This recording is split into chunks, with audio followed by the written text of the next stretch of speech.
কাঁচা একদম মাছ, কাঁচা মাছের টুকরা ভাই গরম হইছে অনেক।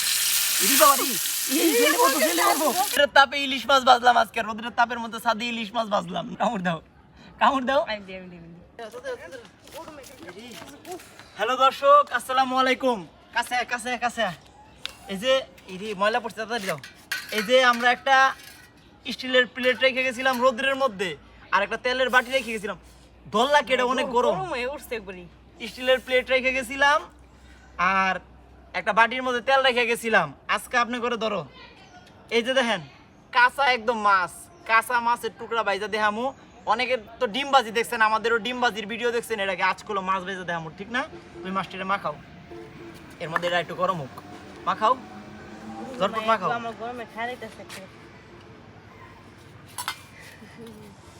যেই পরিমাণ গরম পড়ছে আজকা, কত হইব 43-44 মধ্যে হইব সেলসিয়াস, মানে গরমের তাপমাত্রা আর কি 43-44 হইব। মাখাও। হ্যাঁ আর জ্বলতেছে না? হ্যাঁ খারাপ। এখন আমি তেলটা দিই। এই স্টিলের প্লেটটা আর এটা ধরে রেখেছিলাম, প্রচুর পরিমাণে গরম হয়েছে। প্রায় এনে 1 ঘন্টার মতো রেখে দিচ্ছি। এইটা অনেকক্ষণ নিচে রাখছি, তেলটা একটু দেরি, মানে এইটা কম সময় রাখছি, এটা বেশি সময় রাখছি। তেলটা বলকাইতেছে, তেলটা একদম বলকাইতেছে রে। সরো সরো, কাঁচাই না দাও একটু।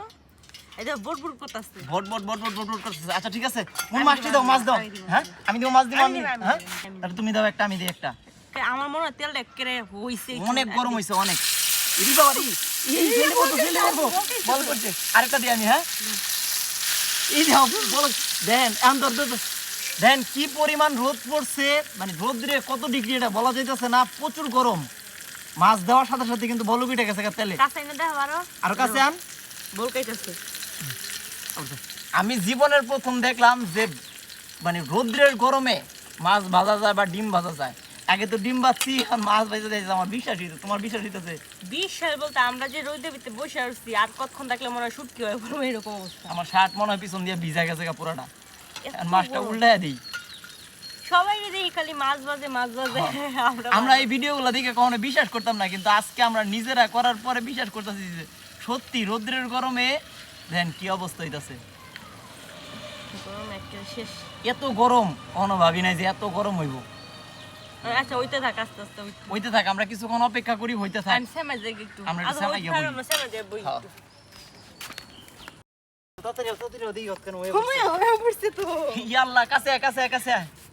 মোটামুটি কিন্তু হয়ে গেছে, মোটামুটি না ভালো ভাজা হয়েছে। এদিক একটু দেখা, ভালো কিন্তু ভাজা হয়েছে। মাঝখানে একবার উল্টায় দিছিলাম। তবে একটা জিনিস কি, ভিডিওটা 2-3 মিনিট দেখা গেল, আমরা কিন্তু 2-3 মিনিট সময় ব্যয় করছি না, আমরা 3 থেকে 4 ঘন্টা সময় ব্যয় করছি এই জায়গায়। ভিডিও কাট দিয়ে করছি, আপনারা বুঝতেই পারতেছেন।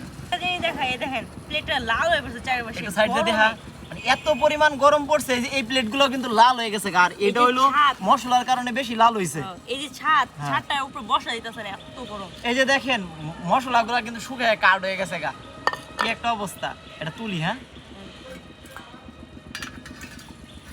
মানে ভিড় হইতেছে আমার, জানেন এত গরমে